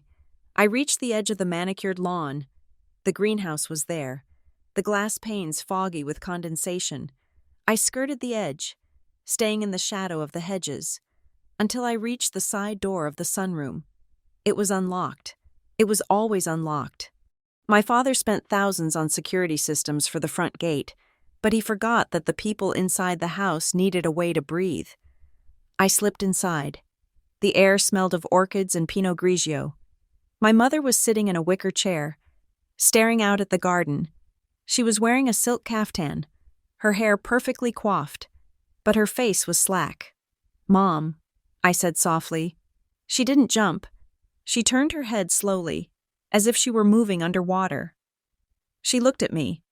There was no shock in her eyes, just a dull, resigned recognition. "Lucy," she said, "you cut your hair. It has been 7 years." "Mom," I said. She took a sip of her wine. "Has it? It feels like a long afternoon." I walked closer. I didn't sit down. "I am here to tell you something." I said, "Things are going to get hard for Dad. The business is in trouble." "Oh, the business is always in trouble." She waved a hand dismissively. "He fixes it. He yells. He makes calls. He fixes it. Not this time," I said. "This time, the debt is held by someone who knows the truth." She looked at me then, really looked at me. Her eyes sharpened slightly. "You mean the signatures?" she whispered. My stomach dropped. "You knew." I said, "It wasn't a question." Diane sighed. She set the glass down. "He told me it was necessary," she said. "He said the bank needed a complete family profile. He said you were unavailable, and that since you were going to inherit it all one day anyway, it was basically your money we were securing. I was sleeping in a car." "Mom," I said, my voice trembling. "I was pregnant. I wasn't unavailable. I was discarded." Diane looked away, her fingers tracing the rim of the glass. "I wanted to call you," she said. "When Miles told me where you were, I had the phone in my hand. Why didn't you?" "Because," she said, her voice dropping to a whisper, "if I called you, Graham would have known. And if Graham knew I was talking to the Liability, he would have turned on me." She looked up at me, her face crumbling into a mask of pathetic honesty. I was scared. "Lucy, I have never paid a bill in my life. I have never put gas in my own car. If he cut me off, I wouldn't survive. I saw what he did to you. I didn't want to be next." I stared at her. It wasn't malice. It was cowardice. It was a lifetime of learned helplessness that had calcified into a cage. She had chosen her comfort over my life. She had chosen fear over her daughter. I realized then that I couldn't save her. You can't save someone who is holding on to the bars of their own cell. "I am going to take the company." "Mom," I said. She nodded, tears leaking out of the corners of her eyes. "Okay," she whispered. "Just don't make it loud." I turned and walked out. I didn't say goodbye. There was no point. She had already said goodbye to me 7 years ago. She just hadn't had the courage to say the words. The next morning, I was back in Adrian's office. "We need to talk about the fraud claim," Adrian said. He looked serious. I sat down. I saw Mom. She confirmed it. She knew about the signatures. Adrian nodded. "That helps, if we can get her to depose. But there is a complication." He pulled a diagram out of a folder. It looked like a spiderweb. I went through the syndication agreement for the Greystone loan. He said, "It has a cross-collateralization clause with 3 other development projects in the county, and it has a bound boy guarantee." Translate. I said, if we prove that Graham forged your signature on the Marrowgate documents, it constitutes a willful act of fraud under the Greystone Agreement. Adrian explained. That doesn't just default the loan. It pierces the corporate veil for all the investors. It means the bank can go after Graham's personal assets immediately. The house, the cars, the pension. He paused. But it goes further. Greystone securitized these loans. They sold them to a secondary market trust. If the underlying paperwork is proven fraudulent, the trust can sue Greystone for selling them bad paper. It triggers a chain reaction. The bank gets sued. The bank sues Graham. The investors sue the bank. It is a nuke. I said, it is a nuke. Adrian agreed. If you drop this card on the table, you aren't just taking over Simmons Ridge, you are potentially triggering a regional banking scandal. I looked at the diagram. He built a bomb. I said, and he put my name on the trigger. So what do we do? Adrian asked. Do we negotiate? Or do we detonate? We go to the meeting. I said, I want to look him in the eye. I want to see if he even recognizes the person holding the detonator. Simmons Ridge headquarters was a glass monolith in the center of town. It was designed to intimidate. The lobby was marble. The reception desk was raised like a judge's bench, and the portraits of the company's projects lined the walls like war medals. I walked in with Adrian. I was wearing a navy blue suit, sharp and severe. Adrian was carrying the briefcase. We have an appointment with Mr. Simmons. Adrian told the receptionist, representing Harborlight Holdings. The receptionist looked at the schedule. She frowned. She looked at me. She didn't recognize me. I was just another suit. You can go up. Conference room B. We took the elevator. The silence was heavy. Are you ready? Adrian asked as the doors opened. No, I said, let's do it. We walked into the conference room. Graham was already there. He was sitting at the head of the table, flanked by his own lawyer. A man named Sterling who looked like he charged by the syllable. Graham looked older. His hair was white now, not gray. His face was ruddier. The lines deeper, but the arrogance was the same. He didn't stand up when we entered. So, he said, not looking up from his papers, you are the vultures picking at the carcass. Harborlight, Mr. Simmons, Adrian said, setting the briefcase down. I am Adrian Locke. This is the principal of Harborlight Holdings. Graham finally looked up. He looked at Adrian. Then his gaze slid to me. He stared. For 3 seconds, there was nothing, no recognition, just a blank assessment of a woman in a suit. Then, his eyes narrowed. He tilted his head. Lucy? He asked. The word came out like a cough. Hello, Dad, I said. The silence that followed was absolute. It sucked the air out of the room. Sterling, the lawyer, looked back and forth between us, confused. What is this? Graham demanded, his voice rising. Is this a joke? You brought my daughter here? I am not here as your daughter. I said. I sat down at the opposite end of the table. I am here as the owner of your debt. Graham laughed. It was a loud, barking sound. You? You own nothing. You live in a trailer park. Last I heard. Or was it a shelter? I didn't blink. I signaled Adrian. Adrian slid a document across the polished table. It glided smoothly, stopping right in front of Graham.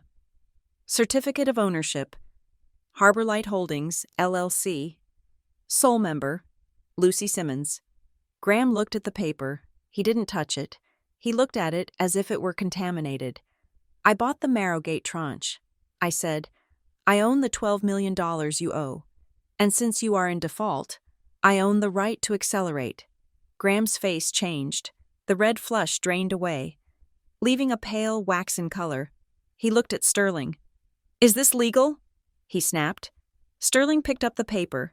He read it. He looked pale, too. It appears to be in order. Graham, she bought the note. Graham turned back to me. The shock was being replaced by a seething, paternal condescension. He leaned forward, putting his hands on the table. Lucy, he said, dropping his voice to that reasonable, lecturing tone he used to use when I wanted to stay out past curfew.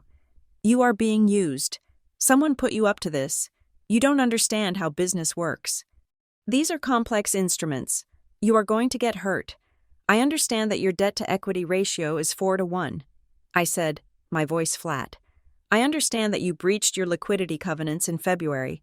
I understand that you are funding operating expenses with construction draws, which is illegal. I leaned forward, mirroring his posture. And I understand that you forged my signature to get the loan in the first place. Graham flinched. It was small, just a twitch of the eyelid. But I saw it.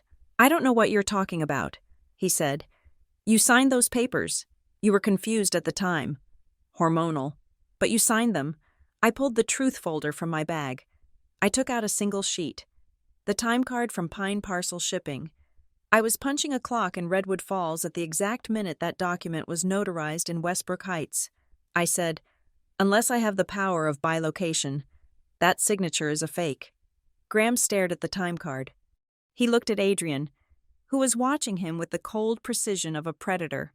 You ran off! Graham shouted suddenly, slamming his hand on the table. You abandoned this family. I had to do what was necessary to protect the legacy. You didn't protect the legacy. I said, you mortgaged it, and you used me as collateral. I stood up. I checked the records. Dad, you told the board I refused to support the company. You told the investors I was unstable. You rewrote history to make yourself the victim of an ungrateful child. I needed to believe it, he yelled. The mask slipped completely. His eyes were wild. You were the liability. You were the one who brought chaos into this house. I did what a father does. I cleaned up the mess. I felt a hot tear of grief slide down my cheek. I didn't wipe it away. You didn't clean up the mess, I said softly. You just moved it to a different column. And now the bill is due. I looked at Adrian. Give him the terms. Adrian cleared his throat. Harbor Light is willing to restructure the debt, he said. We will not accelerate immediately, but we have conditions. What conditions? Sterling asked. 1, Adrian said, an immediate, independent forensic audit of all Simmons Ridge accounts. 2, a seat on the board for Ms. Simmons. 3, a written, notarized admission that the guarantor signatures were signed without Ms. Simmons's consent. Graham stared at us. I will never sign that, he hissed. That is an admission of fraud. It would ruin me. Then we foreclose, I said, and we file the civil suit for identity theft, and we subpoena the bank, and we blow the whole thing up. Graham looked at me. He looked at the daughter he had thrown out. He looked for the weakness, the hesitation, the girl who just wanted his approval. He didn't find her. He slumped back in his chair. He looked old, defeated. Then, he looked at me with a strange, twisting curiosity. Where is the child? He asked. He said it quietly, almost under his breath. I froze. The child. Not my granddaughter. Not Maisie. The child. Like she was an object. A prop. He didn't even know her name. He had never asked. For 7 years. He had used my name to borrow millions. But he hadn't spent 1 second wondering about the name of the human being I was raising. That was the moment the last thread of attachment snapped. Her name is Maisie, I said, and she is nowhere near you. I turned to Adrian. We are done here. Give him 24 hours to sign the admission. If he doesn't, file the suit. I walked out of the conference room. I walked through the marble lobby. I walked out into the bright, harsh sunlight of the street. I was trembling, but I wasn't cold anymore. I took out my phone and called Ruth. Can I speak to her? I asked. Ruth didn't ask why. She just put the phone to Maisie's ear. Hi, Mommy. Maisie's voice was bright, clear, unburdened. Hi, baby, I said. I just wanted to hear your voice. Are you coming home? She asked. Yes, I said, looking back at the glass tower where my father sat in the ruins of his ego. I am coming home, and we are going to be just fine. The legal filings arrived in a heavy cardboard box, delivered by a courier who looked bored by the weight of the war he was carrying. I was sitting in Adrian's conference room, the surface of the table buried under the topography of my father's debts. We had sent the restructuring proposal 3 days ago. It was reasonable. It offered a path to solvency that involved transparency, independent oversight, and a slow repayment schedule. It was an olive branch wrapped in barbed wire. Graham Simmons did not take the branch. He tried to burn the tree down. Adrian opened the box and pulled out the top binder. He read the cover sheet, his face tightening. "He is not negotiating," Adrian said. "He is countersuing." I leaned forward. "On what grounds?" "He is in default. I own the paper." "He is filing a motion to invalidate the assignment of debt," Adrian said, scanning the document. "He is claiming bad faith acquisition. He argues that Harbor Light Holdings is an instrument of personal malice, formed solely to interfere with his business operations due to a familial vendetta. He is trying to argue that because you are his estranged daughter, you are legally disqualified from acting as a commercial creditor." I let out a short, sharp laugh. "So when he forged my signature to get the loan, I was a trusted family member, but now that I bought the loan to fix his mess, I am a vindictive enemy?" "Exactly," Adrian said. "He is trying to force a judge to compel you to sell the debt back to the market. He wants to strip you of your standing." Adrian flipped the page to the signature block of the filing attorney. He stopped. His hand froze on the paper. "What?" I asked. Adrian didn't answer for a moment. He was staring at the name stamped in bold black ink at the bottom of the page. Arthur Ketterly, Ketterly Sloan, LLP. I saw a muscle jump in Adrian's jaw. He closed the binder slowly, as if it contained something radioactive. "Who is Arthur Ketterly?" I asked. "He is the senior partner at the firm that taught me how to practice law." Adrian said. His voice was controlled, but there was a frequency of tension underneath it I hadn't heard before. "He was my mentor. He is the one who taught me that the law is a tool for the people who can afford to hold the handle." He looked up at me. Graham called in the heavy artillery. "Lucy, Ketterly doesn't take cases like this unless a favor is being called in. He is aggressive. He will try to bury us in discovery. He will depose you for days. He will try to make you look like an unstable, emotional woman who is using her savings to harass her poor. Successful father." I looked at the binder. "Let him try," I said. "I have been preparing for discovery for 7 years. The discovery phase of a lawsuit is usually a tedious exchange of boxes and hard drives. But in my case, it was an excavation. I brought the truth folder to Adrian's office. It wasn't just a manila folder anymore. It was 3 expanding accordion files, organized by year and emotional impact. Adrian laid them out. "You kept everything," he murmured, picking up a faded receipt from a motel in Redwood Falls dated 7 years ago. "I had to," I said. "I knew that one day it would be his word against mine, and his word is worth millions. Mine was worth nothing unless I had proof."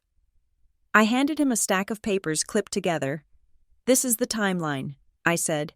"Here is the letter from Greystone Bank alerting me to the guarantor status. Here is the time-stamped email I sent to the credit bureau disputing the inquiry. Here are the screenshots of the text messages Miles sent me warning me about the tight mood at home." Adrian picked up a timesheet from Pine Parcel Shipping. "And this? That proves I was clocking in for a $12 an hour shift at the exact moment a notary in Westbrook Heights claims I was signing a multi-million-dollar indemnity agreement." I said. Adrian looked at the documents. He looked at me. "This isn't just defense. Lucy," he said, "this is a weapon. Ketterly is going to argue that you are acting on emotion. These documents prove you were acting on survival. You weren't plotting revenge. You were documenting abuse." He started sorting the papers into piles. "Admissible, corroborating, impeachment. We need to depose the notary." Adrian said, "If we can break the notary, the whole chain of custody on the signature falls apart." "We can't," I said. "I checked. She died 2 years ago." Adrian cursed softly. "That is convenient for Graham. But we have someone else." I said. I pulled out a printed email from Ruth Calder. Ruth sat in the conference room at Mercer Wren, wearing her best Sunday cardigan and holding her purse in her lap like a shield. She looked out of place against the glass walls and the skyline. But her eyes were sharp. "I didn't know you worked in banking." "Ruth," I said, "you never told me. You never asked." Ruth said, You asked if I could fix a leaky faucet or watch Maisie for an hour. We had a business arrangement. Lucy, I don't mix past lives with current tenants. Adrian sat across from her. Ms. Calder. Lucy tells me you have some insight into the Greystone loan practices from the early 2000s? Ruth nodded. She didn't fidget. I was a compliance officer at Greystone for 15 years. She said, I left 8 years ago. I saw the Simmons Ridge file. Adrian leaned forward. You saw it? I didn't manage it, Ruth clarified. It was handled by the Executive Lending Group. But I saw the packets come through for archiving. I remember them because they were tidy. Too tidy. What do you mean? Adrian asked. Ruth adjusted her glasses. In banking, when a family guarantee is legitimate, the paperwork is messy. She said, the wife signs in blue ink, the husband in black. The dates are a day apart because someone was out of town. There are coffee stains. But the Simmons packets? They were pristine. Same pen, same pressure, same date. And the guarantor pages were always orphan pages, signature sheets with no text on them, just the lines. She looked at me. We called it packet laundering, she said. The loan officers would get the principal borrower to sign a stack of blank signature pages just in case there were revisions. Then, they would photocopy the signature onto whatever new terms they needed. It was a way to bypass getting the wife or the daughter to come back in. It was common. It was illegal. And everyone looked the other way because the fees were too high to lose. I felt a chill run down my spine. So they didn't just forge it, I whispered. They industrialized it, Ruth nodded. Your father didn't act alone. Lucy, he had a banker who handed him the pen and showed him where to sign your name. Adrian was taking notes furiously. Will you testify to that? He asked. Will you swear under oath that you recognize that pattern in the Simmons file? Ruth looked at me. She looked at the woman she had watched grow from a terrified girl into a warrior. I retired to get away from the lies. Mr.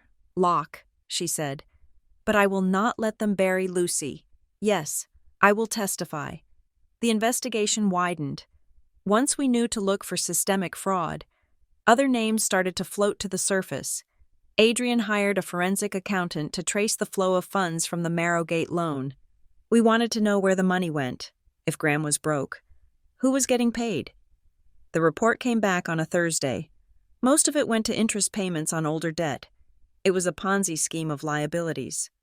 But there was a recurring consulting fee paid to a firm called Helix Strategies. Adrian dug into the corporate registration of Helix. It was a Delaware LLC, anonymous, but the payout address matched a post office box in Northbridge. And the authorized signer on the bank account for Helix? Evan Hale. I stared at the name on the screen. Evan, my Evan, the boy who had promised to build a house for us. He wasn't just a consultant for Marrowgate. He was a broker. He got a commission. I whispered. Adrian looked at the numbers. It looks like an origination fee, he said. He brought the deal to Marrowgate. He convinced them to lend to your father when no one else would.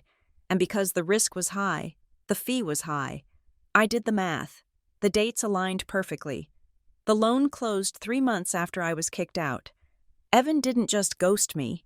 He waited until I was gone, until the liability of my pregnancy was removed, and then he closed the deal that I had been blocking. He knew. I said, the realization hit me like a physical blow to the chest. He knew my father was desperate for capital. He knew my pregnancy was a problem for the investors. He didn't block my number because he was scared of being a father. He blocked me because he was negotiating with my father. He traded me for a deal. I stood up and walked to the window. The city looked gray and hostile. I felt a nausea that had nothing to do with morning sickness and everything to do with the rot of human greed. They had all colluded. Graham needed the money, Evan needed the commission, and I was the obstacle they both agreed to remove. They cannibalized me. I said, Adrian came up behind me. He didn't touch me. He stood close enough to be a presence, far enough to be respectful. And now you own the knife. He said quietly. I needed to understand the root. Ruth had given me the mechanics. Evan had given me the betrayal. But I still didn't understand the why. Why was Graham Simmons so terrified of a single unplanned pregnancy that he would burn his own family to the ground? I sent a message to Miles. Get Mom to meet me.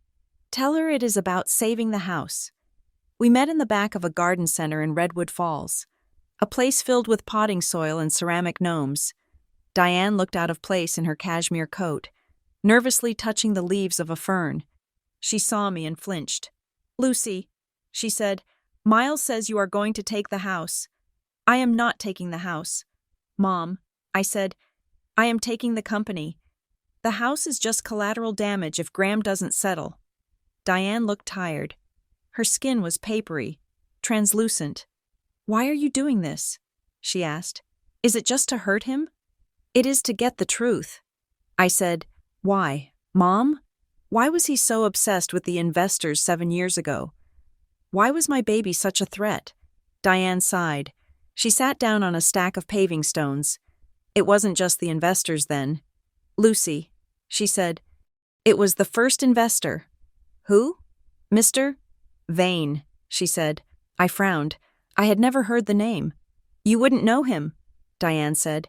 He gave Graham the money to start Simmons Ridge 30 years ago. He was old money, conservative. He had these rules. He called them moral covenants. He believed that a man who couldn't command respect in his own home couldn't command capital in the market. She looked at her hands. Graham lived in terror of Vane pulling the funding. Even after Vane died, his estate kept the covenants. Graham became obsessed with optics. Every family photo, every dinner party, it was all a performance for the Vane Trust. When you got pregnant, he saw a breach of contract. I finished. He saw failure. Diane whispered. He saw Vane's ghost pointing a finger at him, saying he was weak. He panicked. He thought if he cut you out, he could cauterize the wound before the trust noticed. I looked at her. He destroyed his actual family to protect the image of a family for a dead man? Diane nodded, tears spilling over. He is a sick man. Lucy, he has been sick with ambition for a long time, and I was just his nurse. I looked at her. She wasn't a villain. She was a tragedy. But tragedies still cause damage. You weren't a nurse. Mom, I said, you were an accomplice. That night, Adrian and I were working late. The cleaning crew had already vacuumed the hallway. We were eating cold Thai food out of cartons. I was reading through the Ketterly filing again, looking for a crack in the bad faith argument. Adrian, I said, you reacted to Ketterly's name. Why? Adrian stopped chewing. He put his fork down. He looked at me across the desk. The fluorescent light hummed. I told you he was my mentor, he said. And I told you I left my old firm because of a file I couldn't stomach. He continued. I nodded. That file was Simmons Ridge. Adrian said. I froze. I assumed you meant you saw similar cases. I said, I didn't know you meant my file. I was a second-year associate. Adrian said. His voice was low. Graham came in for a strategy meeting. He was frantic. He said his daughter was compromising the liquidity event.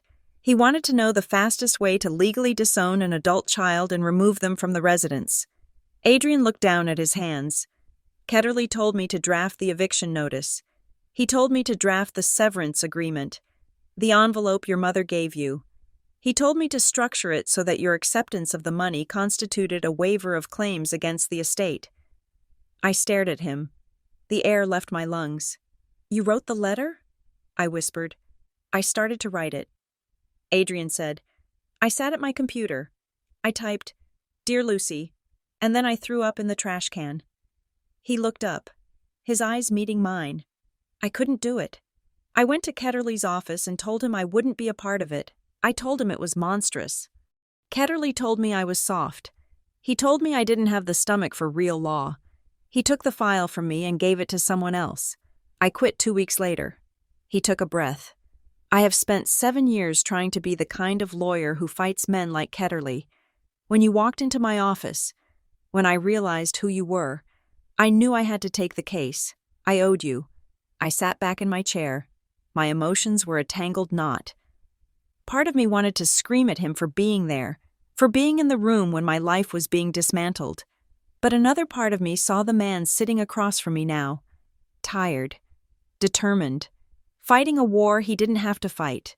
He wasn't a savior, he was a defector. He had seen the machine from the inside, and he had broken himself to get out. "You don't owe me." "Adrian," I said softly. "I do," he said. "I left, but I didn't stop them. I just washed my hands. That is not the same as stopping them." I reached across the desk. I didn't take his hand. I just placed my hand near his, on the stack of files. "You are stopping them now," I said. He looked at my hand, then at my face. "We are stopping them," he corrected. The dynamic shifted. He wasn't just my lawyer anymore. He was my partner in this. We were both trying to rewrite a story that had been written for us by powerful men who thought we were disposable. 3 days later, the offer came. It wasn't a legal filing. It was a courier package delivered to my duplex. Inside was a single document bound in blue paper. Settlement agreement and mutual release. I read the terms. Graham was offering to buy the debt back from Harborlight at 100 cents on the dollar, plus a consulting fee. Total payout, $4 million. It was enough money to buy a house in a good school district, enough to pay for Maisie's college, enough to never worry about a medical bill or a landlord again. I flipped to the back. Condition of settlement, confidentiality, and non-disparagement. The managing member of Harborlight Holdings agrees to destroy all personal records, data, and correspondence related to Simmons Ridge. The member agrees to never speak publicly or privately about the family financial history. The member agrees to recant any allegations of fraud. He was buying the debt, but mostly, he was buying the silence. He was offering me $4 million to become the girl he wanted me to be. Quiet, compliant, and gone. I sat at my kitchen table. Maisie was in the living room, watching cartoons. I looked at her. $4 million could buy her a lot of safety, but if I signed this, I would have to look her in the eye for the rest of my life and know that her safety was purchased with a lie. I would have to know that I let Graham Simmons win. I let him rewrite the history where I was a liability, and he was a hero who paid me off. I picked up my phone and called Adrian. "Did you see the offer?" I asked. "I did." Adrian said, "It is a lot of money. Lucy, if you want to take it, no one would blame you. You won. You forced him to pay." "I didn't force him to pay." I said, "I forced him to bribe me." There was a silence on the line. "What do you want to do?" Adrian asked. "If I refuse, what happens?" "Ketterly goes scorched earth," Adrian said. "He will drag Diane into court. He will depose Miles. It will be ugly. It will be public. The scandal might destroy the company's value anyway. You might end up with nothing but the truth." I looked at the truth folder on the counter. "The truth has to be worth something," I said, "or else everything I went through was for nothing. I am not taking the money." "Adrian." "Okay," he said. I could hear the smile in his voice. "So we counter?" "We counter," I said, "but not with a number. We counter with conditions." I grabbed a notepad. "I don't want his money. I want his accountability. Here's the term sheet," I said, my voice hardening. 1. He admits the fraud, in writing. 2. He steps down as CEO. 3. He places the Vane Trust shares into a blind trust for the benefit of the creditors. 4. He apologizes, not to me, to Maisie. Adrian paused. "He will never agree to step down. That kills him. Then we kill him," I said, metaphorically speaking. "We go to court. We call Ruth. We call the forensic accountant. We put Evan Hale on the stand. We burn the whole family loyalty myth to the ground." "Lucy," Adrian said gently, "this is going to hurt Miles. It is going to hurt your mother." "I know," I said. The guilt was a sharp stone in my throat. But protecting them by lying is what got us here. Miles is drowning in secrets. Mom is drinking herself to death in a sunroom. The truth might hurt them, but the lies are killing them. Draft the rejection. Adrian, tell Mr. Ketterly that the liability is not for sale. I hung up. I walked into the living room and sat down next to Maisie. She looked up and smiled. "Who was that?" she asked. "That was the lawyer," I said. "Is everything okay?" Everything is going to be different, I said. I pulled her close, smelling the strawberry shampoo in her hair. And different is good. I held her, and I looked at the wall where I had taped a drawing she made. It was a picture of us, me and her, standing in front of a big, crooked house.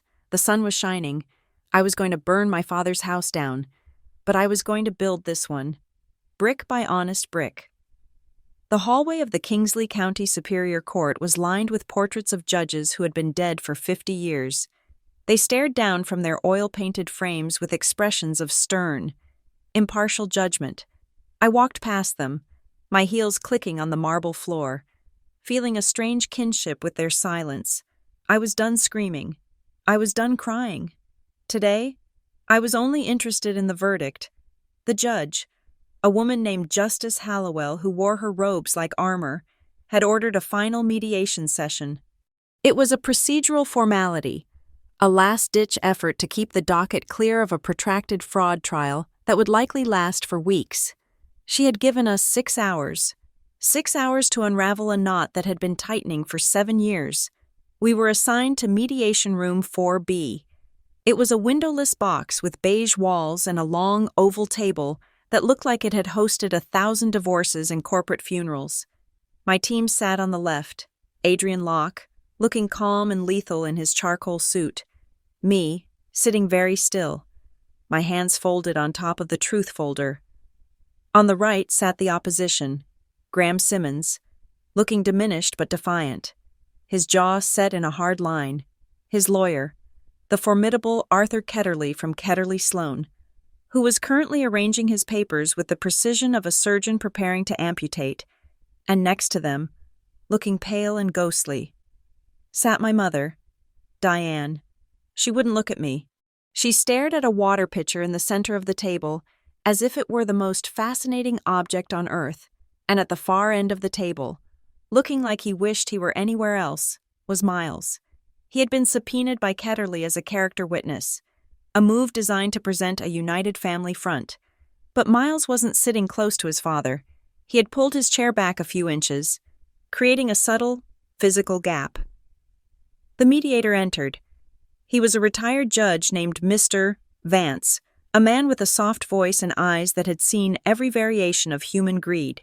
We are here to see if we can find a resolution to the matter of Harborlight Holdings versus Simmons Ridge Development, Mr. Vance said. Sitting at the head of the table, the plaintiff alleges debt default and underlying fraud.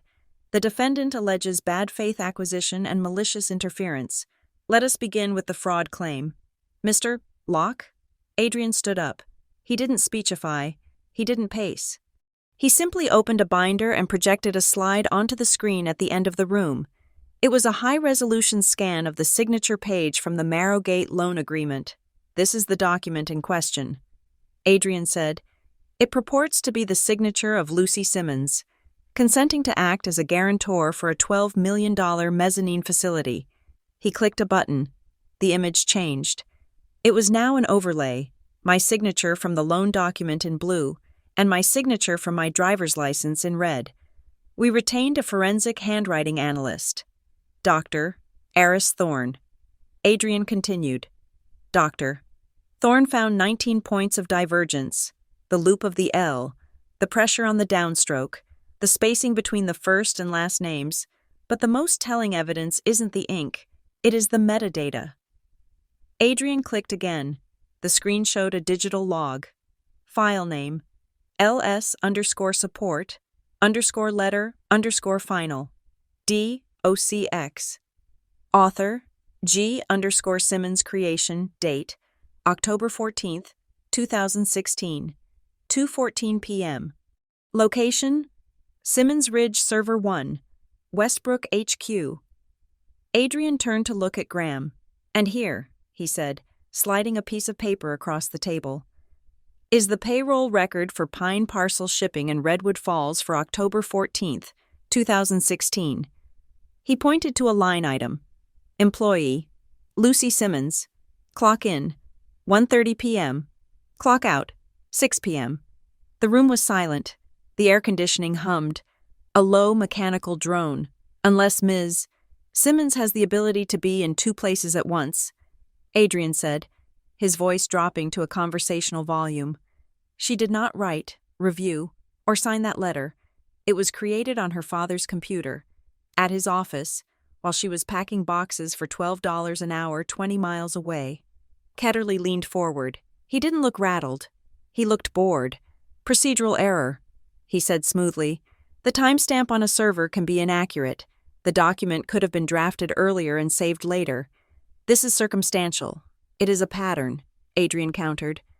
And we have a witness who can attest to that pattern. The door opened, and a bailiff escorted Ruth Calder into the room. Ruth was wearing a navy dress I had never seen before. She walked to the witness chair at the end of the table. She didn't look at Graham. She looked at me, giving a barely perceptible nod. Under oath. Ruth described the packet laundering she had witnessed at Greystone Bank years ago. She described the orphan pages. She described the culture of silence. Mr. Simmons's files were always flagged for special handling. Ruth stated clearly, the instructions were always the same. Do not contact the guarantors directly. Route all signature requests through the executive office. Ketterly tried to object. Hearsay, he barked. This witness hasn't worked at the bank in 8 years. She is a disgruntled former employee living in the same duplex as the plaintiff. This is collusion. It is corroboration, Adrian said. Graham suddenly spoke. He didn't look at Ruth. He looked at me. It was paperwork, he snapped. The facade of the cool businessman cracked, revealing the raw, frantic entitlement underneath. It was just paperwork. Lucy, the bank needed it for the file. It didn't mean anything unless we defaulted. And we wouldn't have defaulted if you hadn't interfered. I interfered? I asked, my voice steady. You breached the covenants 3 months before I bought the debt. You were sinking. Dad, I just bought the lifeboat. You were supposed to sign it, Graham yelled. He stood up, planting his hands on the table. You were my daughter. You lived in my house. You ate my food. You were supposed to do what families do, support the head of the household. The sentence hung in the air like smoke. You were supposed to do what families do. He didn't mean love. He didn't mean care. He meant obedience. He meant that my identity was an asset he held title to, just like the land in Westbrook Heights. I looked at him, and for the first time in my life, I didn't see a giant. I saw a thief. You think you owned me, I said softly. You think being a father gave you power of attorney over my life. I gave you everything, Graham shouted, until you threw it away for some mistake. He meant Maisie. He still couldn't say her name. The mediator cleared his throat. Mr. Simmons, please sit down. Graham sat, breathing hard. He adjusted his tie, trying to regain his composure. But the damage was done. He had admitted the motive. He believed he had the right to forge the signature because he believed he owned the signatory. Adrian looked at the mediator. We have one more witness regarding the Marrowgate transaction. Adrian said, We subpoenaed him yesterday. The door opened again. Evan Hale walked in. The room shifted. The temperature seemed to drop 10 degrees. Graham looked confused. Diane looked terrified. Evan looked expensive. He was wearing a suit that shimmered under the fluorescent lights. He carried himself with the easy confidence of a man who had failed upward his entire life. He nodded at Graham, a quick, professional acknowledgement, but he didn't look at me. Mr. Hale, Adrian said, you are appearing under subpoena. You understand you are under oath? I do, Evan said. His voice was smooth, practiced. You are currently employed as a consultant for Marrowgate funding? I am an independent contractor. Yes. And in 2016, did you broker the mezzanine loan for Simmons Ridge development? I introduced the parties. Evan said, I facilitated the deal. Did you disclose to Marrowgate that you had a prior personal relationship with the guarantor? Lucy Simmons? Evan shifted in his chair. He finally looked at me. His eyes were cold. Flat. I didn't see the relevance. He said, the deal was based on the financials, not my dating history. Adrian slid a document across the table. This is an email from you to the Marrowgate risk officer, dated September 2016, Adrian said. He read from the page. The guarantor issue is being resolved. The daughter is leaving the residence. The primary borrower assures me she will be removed as a variable, but her credit profile remains available for the closing. Adrian looked up. Removed as a variable? That is an interesting phrase. Mr. Hale? Evan shrugged. It is industry speak.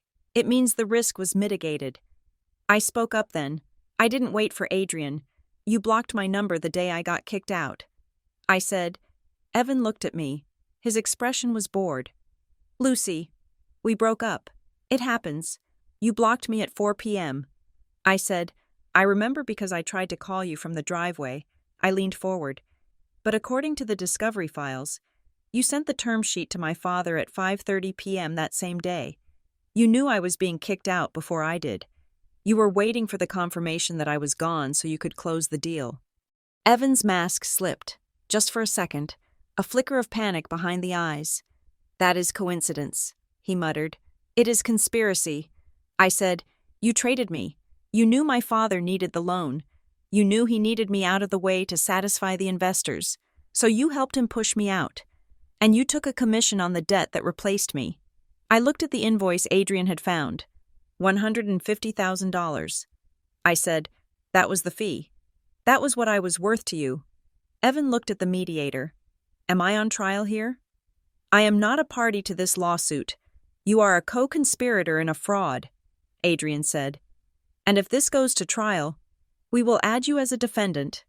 Evan went silent. He looked at Graham. Graham looked away. The alliance of convenience was crumbling in the light of day. Then, a voice spoke from the side of the table, a voice that sounded like dry leaves scraping together. I saw them. We all turned. Diane was looking at her hands. She was trembling. Diane? Graham warned. His voice was low. Dangerous. I saw the papers, Diane said, louder this time. She looked up. Her eyes were red-rimmed, but she was looking at the mediator. Graham brought them home in his briefcase, she said. He told me to sign the spouse line. I asked him where Lucy's signature came from. He told me it was taken care of.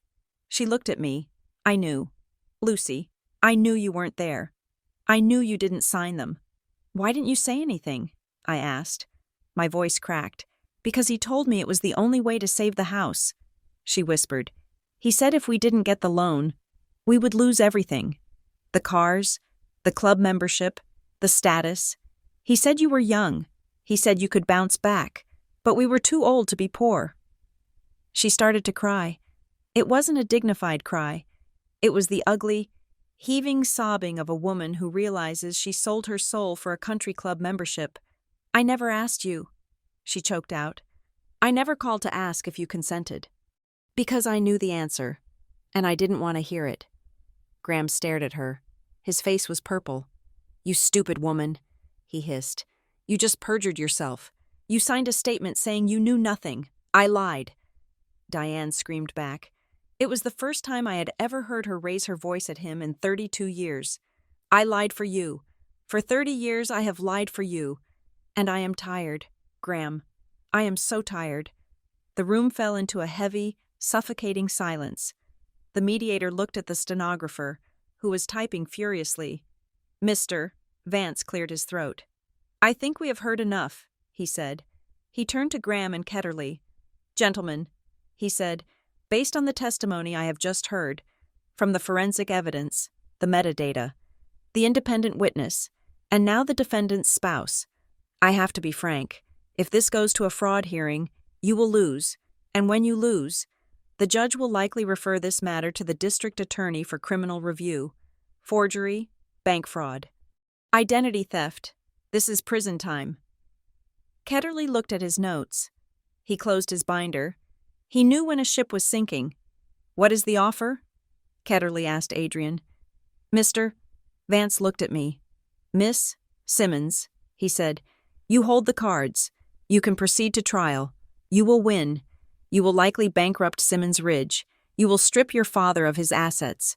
You will vindicate your name, but you will also destroy the company and likely ensure your father spends his remaining years in legal, if not actual, custody. He paused. Or, you can settle. You can take the payout. You can walk away with millions and leave this family to its own demise. It was the binary choice: destruction or payoff, revenge or escape. I felt the walls of the room closing in. I looked at Graham. He was looking at me with hatred, but also with fear. He knew I had him. I looked at Diane, who was weeping into a tissue. I looked at Miles, who was staring at the table, his face unreadable. "I need a moment," I said. I stood up and walked out of the mediation room. The hallway was cool and empty. I walked to the window at the end of the corridor. I pulled out my phone and dialed the number I knew by heart. Ruth answered on the first ring. "Tell me what to do." I said, "I didn't say hello. I just pleaded."